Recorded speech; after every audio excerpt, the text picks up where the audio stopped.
Hi, I'm John Moulis.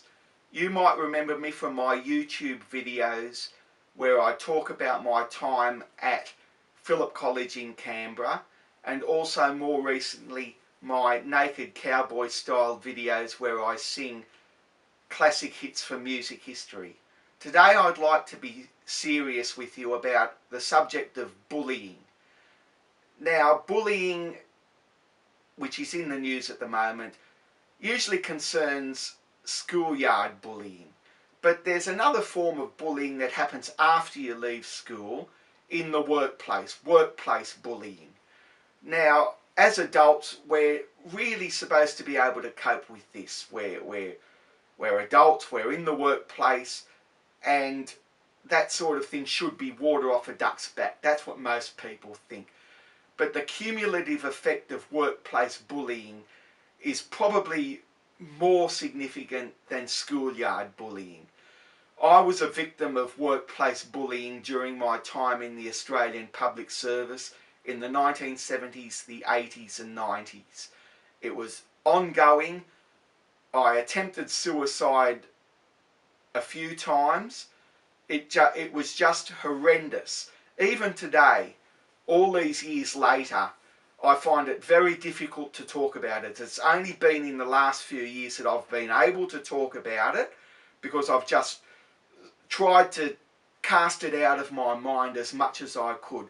But I hope to bring it out into the open about what goes on in the workplace. Now, workplace bullying in the private sector usually involves, like in a motor workshop, involves bullying apprentices, tying them up, that sort of thing. But in white-collar jobs, like the Australian Public Service, it takes a more refined approach, a more sophisticated approach, if you like. In the Australian Public Service, when I was there, I won't talk about my time at Department of Finance in this video.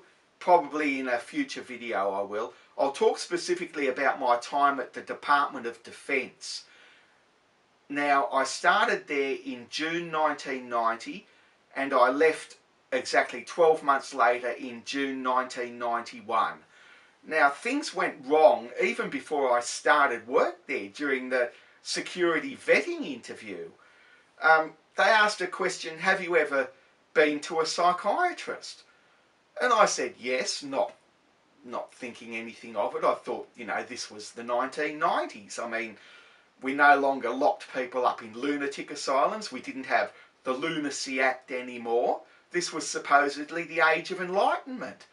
But not in the Department of Defence. They had this vetting, security vetting with questions straight out of the 1950s.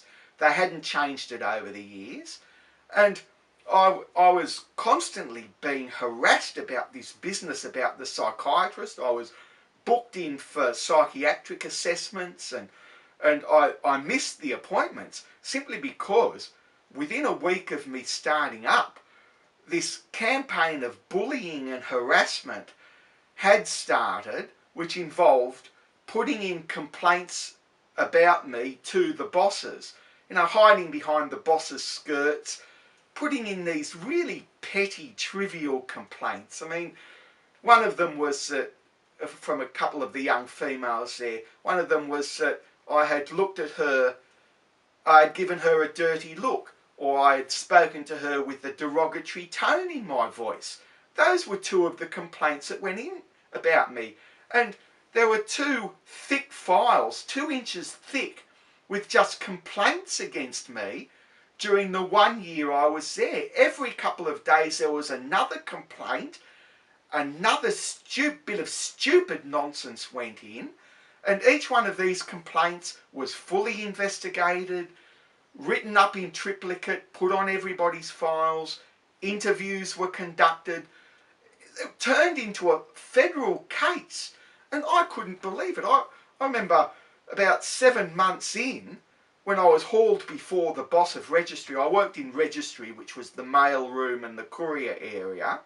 I was hauled before the boss of registry about it, and I said to him, look, for God's sakes, ignore these complaints. They are petty, they are trivial, And he just looked at me and he said, "We don't think they're trivial." You know, it was like dealing with some sort of zombie, like some sort of alien species. I was like I was in a parallel universe trying to get through to these people. And it was, you know, and within a few days of me starting there, I knew the feeling was towards me that they just didn't want to work with me because they perceived me as being different. They just didn't want to work with me, and they began a process of white-anting me, putting in these complaints, knowing that each complaint that went in, the bosses would take notice of it, and that the bosses would be forced to act after a while, and they would be forced to sack me. Now, I knew what was going on. I was pretty wise to all of this, and I said to the bosses that this was a campaign of victimisation, of harassment, of bullying from the other officers, that they wanted the bosses to sack me. That was the aim. It was right clear from the outset what the other officers in registry and in other parts of the department wanted. And because of that, I was wise to that. After 6 months, they had the option of annulling my appointment, that is, dismissal, without any grounds of appeal. Now, because I was wise to that, they extended my appointment for another 6 months. But the bullying, the harassment, everything just intensified during that time. You know, they stepped it up a gear. And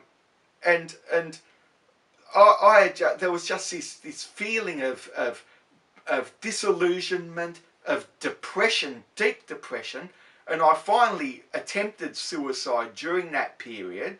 I mean, I obviously wasn't successful, but just these feelings, and mixed in with this feeling of hate towards the bosses there, towards the other people there, because of this campaign. I've never felt more hate towards other people than I did towards those people at the Department of Defence. And just this disillusionment, this having to go in day after day and try and do my job when all of this was going on, and just having to pretend that nothing was happening and maintain this facade. It was incredible. And finally, they sacked me. I mean, I was given the opportunity, resign or be sacked, and I resigned. But it was probably the best thing that had ever happened to me, because if I had stayed there very much longer, I probably would have been successful in committing suicide. After I left there, I was able to pick myself up and start all over again. But the amount of bullying and harassment that happened there, it was incredible. It was just ongoing. They never let up. It was relentless. And anyway, that's about it for this video, this first instalment. I hope to come back with some more reminiscences about my time in the Australian Public Service and the bullying and harassment that went on there. But for now, it's goodbye for me, and I hope you found this enlightening, and I hope that people in the Australian Public Service now are not going through what I went through, because, you know, it was just horrific. It was just terrible. Anyway, I hope you found this enlightening, and I hope to come back next time with some more about the Australian Public Service and my time in there. Anyway, that's it. Goodbye and all the best.